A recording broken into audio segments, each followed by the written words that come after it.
اس طرح وہ زمرد جہاں کو یہاں آنے پر مجبور کرنا چاہتے تھے۔ پھر کچھ عرصے بعد امیر ضیاء زوال پذیر ہو گئے۔ ظہور مہدی کے پورے خاندان کو گرفتار کر لیا گیا اور حالات ناساز ہو گئے۔ خاتون زمرد جہاں ان مفروروں کی فہرست میں تھیں جن پر انعام مقرر کیا گیا تھا۔ وہ انڈر گراؤنڈ ہو گئیں۔ نعمان اسدی نے بہت سے جوڑ توڑ کیے اور ایسے حالات پیدا کر لیے کہ خاتون کو وہاں سے نکال لائیں، لیکن ان کا ایک ہی مطالبہ تھا کہ ان کا بیٹا انہیں واپس نہیں دیا جائے گا۔ تم نعمان اسدی کا واحد سہارا تھے جس سے وہ محبت کے اس ٹوٹے رشتے کو جوڑ رہے تھے۔ پھر شاید خاتون زمرد جہاں کو یہاں دیکھا گیا جو شاید تمہیں حاصل کرنے آئی تھی۔ نعمان تمہیں ملک سے باہر لے گئے۔ درمیان کی تفصیل مجھے نہیں معلوم۔ طویل عرصے بعد مجھے معلوم ہوا کہ تم یورپ میں ہو۔ یہ بات صرف مجھے معلوم تھی۔ زمرد جہاں بیگم آج تک مفرور ہیں اور ان کے ملک کی حکومت انہیں تلاش کر رہی ہے، لیکن ان کے گرد کوئی حصار نہیں ہے اور وہ خود بہت اہم شخصیت اختیار کر چکی ہیں، اس لیے اب بھی وہیں ہیں۔ اس دوران انہوں نے کئی بار یہاں آ کر تمہارے حصول کے لیے کوششیں کی، لیکن تمہارا پتہ انہیں معلوم نہیں تھا۔ نعمان اسدی محبت کی آگ میں جل کر خاکستر ہو گئے، انہیں کینسر ہو گیا، پھر وہ خاموشی سے مر گئے۔ بس یہ کہانی ہے۔ میری ماں زندہ ہے؟ میں نے کہا۔ ہاں، یہ بات میں پورے یقین سے کہہ سکتا ہوں۔ کہاں ہے؟ میں نے پوچھا۔ اس تفصیل سے تم یہ اندازہ لگا سکتے ہو کہ مجھے ان کے بارے میں نہیں معلوم، بس اتنا جانتا ہوں کہ ایران میں ہیں، لیکن کس جگہ یہ نہیں بتا سکتا۔ نعمان اسدی نے کبھی نہیں بتایا؟ نہیں، میں نے کہا۔ میرے لیے انہوں نے کیا کہا تھا؟ وصیت نامہ تیار کرنے کے سوا کچھ نہیں۔ کوئی شرط ہے میرے لیے؟ میں نے کہا۔ نہیں، انہوں نے کہا۔ کوئی ذریعہ ہے زمرد جہاں کی تلاش کا؟ میں نے پوچھا۔ ایک نام بتا سکتا ہوں، گو میرا ان سے براہ راست کوئی واسطہ نہیں ہے، لیکن مشہور نام ہے اور تلاش کرنے پر تم حیدر سماوی سے مل سکتے ہو۔ بیرسٹر حیدر سماوی تہران کی ایک مقتدر شخصیت ہیں اور یہ 100% تمہیں زمرد جہاں سے ملا سکتے ہیں۔ میں اس دولت اور جائیداد کے سلسلے میں اپنا فیصلہ سنانا چاہتا ہوں۔ آپ اپنے طریقہ کار کے مطابق اپنے واجبات وصول کر کے میرا کام کر دیں۔ میں نے کہا۔ کیا کہنا چاہتے ہو؟ میری جائیداد جس کی تفصیل میں دیکھ چکا ہوں تمام میری پھپھی کا نام منتقل کروا دی جائے۔ کاروبار کی فروخت سے جو رقم حاصل ہو وہ میرے نام پر ہالینڈ میں منتقل کر دی جائے۔ میں اس کے بارے میں تمام امور تحریری طور پر آپ کو پیش کر دوں گا۔ غور کر لو بیٹے، جلد بازی اور جذبات۔ شکریہ، اب وہی کریں جو میں کہہ رہا ہوں۔ اگر مشکل ہو تو مجھے بتا دیں تاکہ میں۔ احتشام صاحب ہنسنے لگے، پھر بولے، تمہیں وہی ہونا چاہیے جو تم نظر آ رہے ہو۔ ٹھیک ہے۔ ماں کی زندگی کی اطلاع دینے والی پھپھی کو کروڑ پتی اور چچاؤں کو ان کے اہل خاندان سمیت کلاش اور بے گھر کر کے میں اپنی ماں کی تلاش میں نکل پڑا۔ واقعات کے پیچ و خم میرے علم میں تھے، لیکن ان دونوں کے جھگڑے میں مجھے ثالث بنایا جا سکتا تھا۔ غلطی نعمان اسدی صاحب کی تھی کہ انہوں نے میری ناسمجھی میں مجھے ماں کے نام سے بیگانہ کر دیا، اور جو بھی ہو مجھے اپنے اعتماد میں نہیں لیا اور سرد مہری سے اپنا بویا کاٹتے رہے۔ ماں کا تصور میرے دل میں گدگدی پیدا کر رہا تھا اور میں اپنے گرد آلود وجود میں نمایاں تبدیلی محسوس کر رہا تھا۔ دنیا مجھے اتنی برف زدہ نہیں لگ رہی تھی۔ ہاں، کچھ دوسرے عوامل بھی تھے جن پر مجھے سوچنا پڑ رہا تھا۔ مثلاً یہ کہ زمرد جہاں طویل عرصے سے حکومت وقت کے لیے بلیک لسٹ ہیں اور میں ان کا بیٹا ہوں، تاہم ان کے لیے کچھ نہ ہوگا۔ میں نے اپنی دولت اپنے لیے ہالینڈ منتقل کرائی تھی، تہران میں داخل ہو گیا۔ اب تک کی زندگی غیر جذباتی کیفیت کا شکار رہی تھی، لیکن میں خود اپنی تبدیلیوں سے لطف اندوز ہو رہا تھا۔ ایران کا اپنا مقام تھا اور حاکف خدام سے بارہا ایران کی تاریخ اور وہاں کی قدیم زندگی پر گفتگو ہو چکی تھی۔ نادیدہ ایران کے بارے میں بھی اتنا جانتا تھا کہ بہت سے لوگوں کو نہیں معلوم ہوگا۔ ایک اعلیٰ درجے کے ہوٹل میں قیام کیا اور وہاں بیٹھ کر حیدر سماوی کی تلاش کا منصوبہ بنایا۔ بالکل مشکل کام نہیں تھا، کسی بھی قانون دان سے ان کے بارے میں معلوم ہو سکتا تھا۔ ہوٹل کے کمرے میں گھسے رہنا بیکار تھا۔ شام ہو رہی تھی، باہر نکل آیا۔ ہلکی کوہر میں لاتعداد روشنیاں جھلملا رہی تھیں۔ پیدل چل پڑا۔ اچھی طرح تھکنے کا ارادہ تھا، چنانچہ نہ جانے کہاں سے کہاں نکل آیا۔ میدان سپاہ سے گزرا تو خیابان فردوسی پر آ نکلا، جس کے آخری سرے پر شاعر فردوسی کا مجسمہ شاہنامے کی جلد تھامے کھڑا تھا۔ بدلے ہوئے تہران کا پرانی داستانوں سے موازنہ کرتا ہوا آگے بڑھتا رہا۔ پھر جب تھک گیا تو ایک ٹیکسی روک کر ہوٹل واپس آ گیا، لیکن مختصر واک میں کام کی جگہ دیکھ لی اور دوسرے دن ان معلومات سے فائدہ اٹھایا۔ سیاہ پینٹ میں ملبوس ادھیڑ عمر عاطف اکبر نے مجھے بتایا، بہت بڑی ہستی کے مہمان ہیں آپ، حیدر سماوی ہمارے استاد ہیں، اگر آپ حکم کریں میں خود وہاں لے کر آپ کو چلوں گا۔ اس نے کہا، شکریہ، آپ مجھے ان کا پتہ بتا دیجیے۔ میں نے کہا، وہ اپنی کرون کی قیامگاہ میں ملیں گے، ان دنوں وہی مقیم ہیں۔ قرون کوہ شمزان کے شہر میں ہے اور شہر سے 2000 فٹ کی بلندی پر ہے۔ اصل میں ان دنوں تہران سخت گرم ہے اور قرون میں بہار کا موسم ہوگا۔ وہاں ان کا پتہ میں نے پوچھا۔ میں لکھے دیتا ہوں۔ عاطف اکبر نے اپنے کارڈ کی پشت پر حیدر سماوی کا پتہ درج کر دیا، پھر خود ایک ٹیکسی روک کر ڈرائیور سے مجھے قرون لے جانے کے لیے کہا۔ مؤدب ڈرائیور نے ٹیکسی آگے بڑھا دی۔ پر رونق بازار اور بلند عمارتوں کا سلسلہ آہستہ آہستہ پیچھے رہ گیا۔ شہری ہنگامے ختم ہو گئے۔ سڑک کے پہلو میں سفر کرتی ندی کی شرر شرر سنائی دینے لگی، جس کے ساتھ پرندوں کی چرچراہٹیں شامل تھیں۔ موسم میں نمایاں تبدیلی محسوس ہونے لگی۔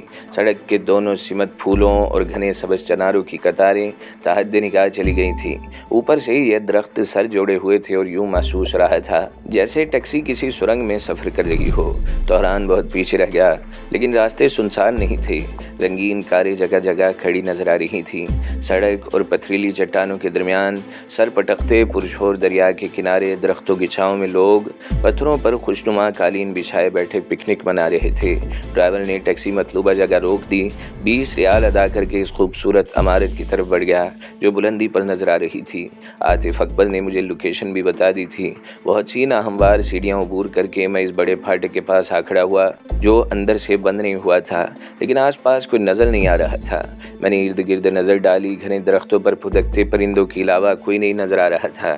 دروازے پر اطلاعی گھنٹی بھی نہیں تھی۔ کسی قدر الجھن کا شکار میں رہ گیا۔ اب کیا کروں، میں نے سوچا۔ حیدر سماوی سے ملنا بے حد ضروری تھا۔ اس کے لیے ہر خطرہ مول لیا جا سکتا تھا۔ یہاں کوئی نہیں تھا، اندر کوئی ضرور ہوگا۔ زیادہ سے زیادہ معذرت کرنی پڑے گی۔ دروازہ کھول کر اندر داخل ہو گیا۔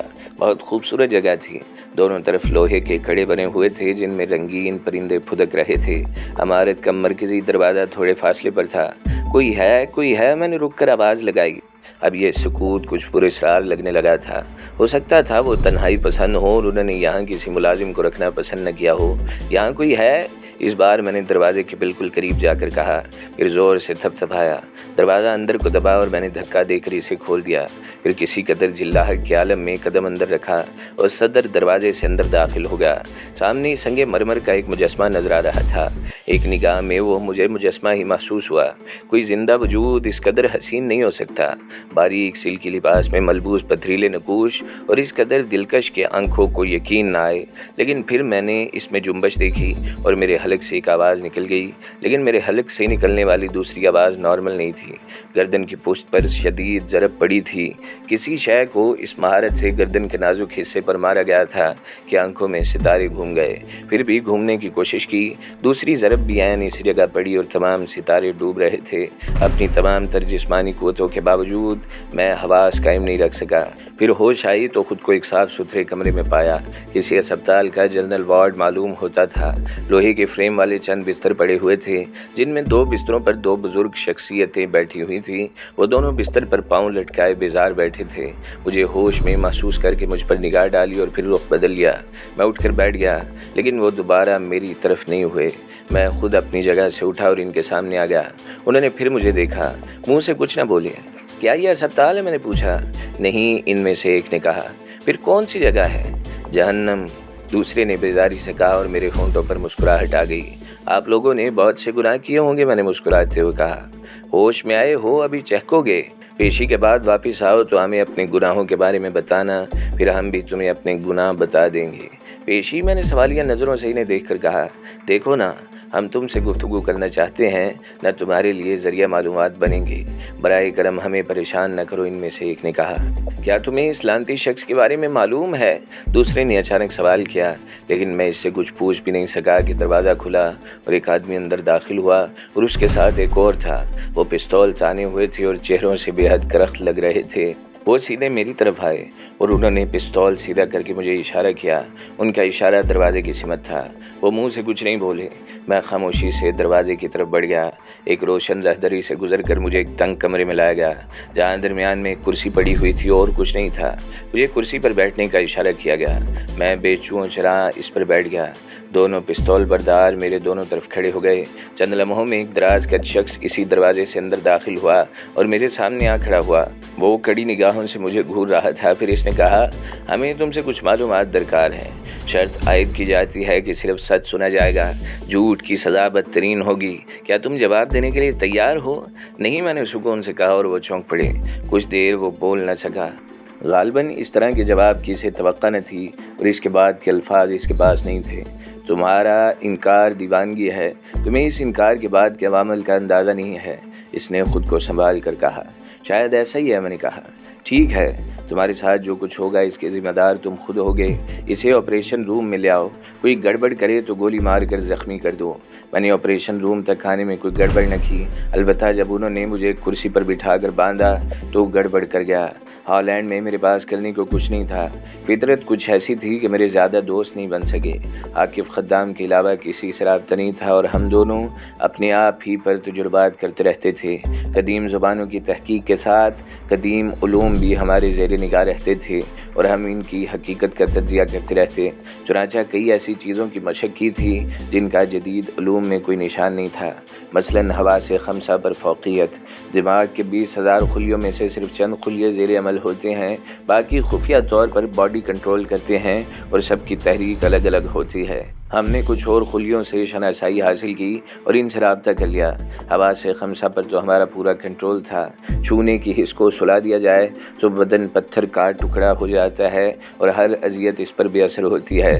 سونگھنے کی حس کو ناکارہ کر دیا جائے تو خوشبو اور بدبو بے مقصد، دیکھنے کی حس اگر قید کر لی جائے تو نظر نہ آئے وغیرہ۔ ہم دونوں اس عمل کے ماہر ہو گئے تھے۔ اس وقت کرسی پر بیٹھتے ہوئے میں نے اپنے جسم میں غیر محسوس طریقے سے سانسوں کو ہوا کے ذریعے قید کر لیا اور میرے پورے بدن کی حسیات بڑھ گئیں۔ جو رسیاں میرے ہاتھوں اور پیروں اور بدن سے باندھی گئی تھیں، نہ تو میرے جسم کو اس کا احساس تھا نہ میں ان کا عادی تھا۔ بدن کی ہوا خارج کر کے میں انہیں بآسانی ڈھیلا کر سکتا تھا اور خود کو ان سے آزاد کروا سکتا تھا۔ میں نے اس وقت صرف یہ کام کیا تھا۔ 2 آدمی ان میں اور شامل ہو گئے، اب ان کی تعداد 4 ہو گئی تھی، جن میں وہ دراز قد بھی شامل تھا۔ اس نے سرد لہجے میں کہا، تمہاری بارے میں ہمیں کچھ نہیں معلوم، تم کون ہو کیا ہو، بہرحال تمہاری ہردرمی کا نتیجہ ہے۔ تمہاری دلیری کہیں اور تمہارے کام آتی تو بہتر تھی، تمہیں اب بھی موقع دیا جائے گا، البتہ ہلکی اذیت سی ہوگی اور پھر تمہاری ضد ہمارے جنون کو ہوا دے گی۔ انہوں نے کہا، مجھ سے کیا معلومات درکار ہے؟ میں نے کہا، کتاب کے اوراق کہاں ہیں؟ حیدر سماوی سے تمہارا کیا تعلق ہے؟ میں نے کہا۔ اس کے علاوہ اس نے کہا، حیدر سماوی کہاں ہے؟ میں نے کہا۔ بس 3 سوال، ان کے جوابات تمہیں درکار ہیں یا تمہارے علاوہ کسی اور کو؟ میں نے کہا۔ گڈ، اس کا مطلب ہے کہ تمہیں حالات سے آگاہی ہے، بہرحال اس بات کا جواب چاہیے۔ ٹھیک ہے، اب شروع ہو جاؤ، میں نے کہا اور وہ نہ سمجھنے والے انداز میں مجھے دیکھنے لگا۔ کیا مطلب؟ اس نے کہا۔ وہی، میں نے تمہیں تمہارے سوالات کے جوابات دینے سے منع کر دیا، میں نے کہا، اور وہ مشتعل ہو گیا۔ اس نے جیب سے لائٹر نکال کر اسے روشن کیا اور آگے بڑھ کر اسے میرے پنجے کی پشت پر رکھ دیا۔ لائٹر میرے ہاتھ میں جلتا رہا۔ میں نے تکلیف کے احساس کے خانے کو بند کر لیا تھا اور میرے ہاتھ کی کیفیت ایسی ہی تھی جیسے آگ کسی پتھر کے ٹکڑے پر جل رہی ہو۔ سب کی توجہ اس طرف مرکوز تھی، اس لیے میں نے دوسرا عمل کیا۔ بدن سے ہوا خارج کر کے میں نے بندشیں ڈھیلی کر لیں۔ دراز قامت نے لائٹر میرے ہاتھ سے ہٹا لیا، پھر بولا، اب میں اسے تمہارے رخسار پر روشن کروں گا اور تمہارا چہرہ بدنما ہو جائے گا۔ پھر اس کے بعد دراز قامت نے اتنا ہی کہا تھا کہ اچانک دروازے سے وہی لڑکی اندر داخل ہوئی جسے میں نے حیدر سماوی کی رہائش پر دیکھا تھا، وہی جسے دیکھ کر احساس ہوتا تھا کہ اس کا تعلق اس بدنما سیارے سے نہیں ہے۔ مسٹر داور 1 منٹ، اس نے کہا اور دراز قامت اس کی طرف متوجہ ہو گیا۔ ذرا 1 منٹ، اس نے اشارہ کیا اور میرے پاس سے ہٹ کر اس کے قریب پہنچ گیا۔ لڑکی نے ہاتھ میں پکڑی ایک تصویر اس کے سامنے کر دی اور سرگوشی میں کچھ کہنے لگی۔ داور نے تصویر کو دیکھا، پھر اس کے چہرے پر ناگواری کے آثار نمایاں ہو گئے۔ مجھے مزید موقع مل گیا اور میں نے دونوں ہاتھ پاؤں آزاد کیے، پھر ہاتھوں کی رسیاں نکال لیں۔ اس کے بعد میں کسی چکنی مچھلی کی طرح پھسل کر بدن کی بندشوں سے آزاد ہو گیا۔ دونوں پستول بردار جیسے میری طرف متوجہ ہوئے، میں نے کرسی اٹھا کر پوری قوت سے ان پر دے ماری اور وہ اس کی ضرب سے ایک دوسرے پر ڈھیر ہو گئے۔ میں نے چھلانگ لگائی اور ان دونوں کے پستولوں پر ہاتھ ڈال دیے۔ باقی لوگ ہکا بکا رہ گئے۔ میں نے فوراً ڈائریکشن بدلی اور دروازے کے مقابل آ گیا اور میرے دونوں ہاتھوں میں پستول ان کی طرف تنے ہوئے تھے۔ میں نے سرد لہجے میں کہا، تم سب ترتیب سے کھڑے ہو جاؤ اور ہاتھ بلند کر لو۔ اصل میں مسٹر، دراز کامل نے کہنا چاہا تو میں نے پستول سے فائر کر دیا۔ گولی اس کے بازو میں سوراخ کر گئی۔ وہ بازو پکڑ کر درد سے کراہنے لگا۔ میری تو سن لو، کچھ غلط فہمی ہو گئی تھی، تم ہمیں معاف کر دو۔ ترتیب سے کھڑے ہو جاؤ۔ دیوار کے ساتھ میں نے سرد لہجے میں کہا۔ لڑکی سب سے پہلے بھاگ کر دیوار کے ساتھ جا ٹکی تھی۔ اس کی آنکھیں خوف سے پھیلی ہوئی تھیں۔ وہ بلا شبہ ایک خوبصورت گڑیا لگ رہی تھی۔ دوسرے تمام افراد سخت دہشت کے عالم میں دیوار سے جا لگے۔ البتہ وہ زخمی اپنی جگہ کھڑا رہا جس کے بازو میں گولی لگی تھی۔ میں نے پستول سے اسے اشارہ کیا۔ میں اپنے پیروں پر کھڑا نہیں ہو سکتا، اس نے سہمے ہوئے لہجے میں کہا۔ تو پھر اس بیکار شے کا کیا فائدہ جو اپنا کام سر انجام نہ دے سکے؟ میں نے پستول کا رخ اس کی طرف کیا تو اس نے دیوار کی طرف چھلانگ لگا دی اور دوسروں کے ساتھ جا کھڑا ہوا۔ ویری گڈ، میں نے مسکرا کر گردن ہلا دی۔ مجھ پر رحم کرو، میں زخمی ہوں، خون تیزی سے بہہ رہا ہے، زیادہ خون بہہ گیا تو میں مر جاؤں گا۔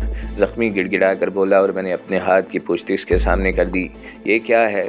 کیا یہ گوشت پوست سے بنا ہوا انسانی ہاتھ نہیں ہے؟ میرے ہاتھ کے جلے ہوئے زخم دیکھ کر ان کے چہرے جھک گئے۔ میں ان کے چہروں کو پڑھ رہا تھا، بہت معمولی سے پشیمان ہوئے تھے، لیکن لڑکی کافی متاثر نظر آ رہی تھی۔ جو کچھ تم کر چکے ہو اس کے عوض سودے بازی ہو سکتی ہے۔ گڑیا تم آگے آؤ۔ میں؟ لڑکی رندی ہوئی آواز میں بولی۔ ہاں تم آؤ، آگے آؤ۔ میں نے اشارہ کیا تو لڑکی لرزتے قدموں سے آگے بڑھائی۔ تم لوگوں کے علاوہ یہاں اور کتنے افراد ہیں؟ اور نہیں ہے، وہ منمنائی۔ جھوٹ، میں نے کہا۔ نہیں، اور کوئی نہیں ہے، اس نے کہا۔ چلو اعتبار کر لیا۔ اب تم یوں کرو کہ ان سب کے ہاتھ پاؤں رسی سے کس کر باندھ دو۔ کچھ یہ ٹکڑے استعمال کر لو جو مجھے باندھنے کے لیے استعمال کیے گئے ہیں، عقب میں، اور رسی بھی پڑی ہے، لیکن گڑیا انہیں اس طرح باندھنا جیسے انہوں نے مجھے باندھا تھا، ورنہ چلو۔ آخر میں میری کڑک ابری تھی اور لڑکی نے رسی کی طرف چھلانگ لگا دی تھی اور زخمی کو رسی سے باندھتے ہوئے اس نے البتہ میری طرف دیکھا تھا۔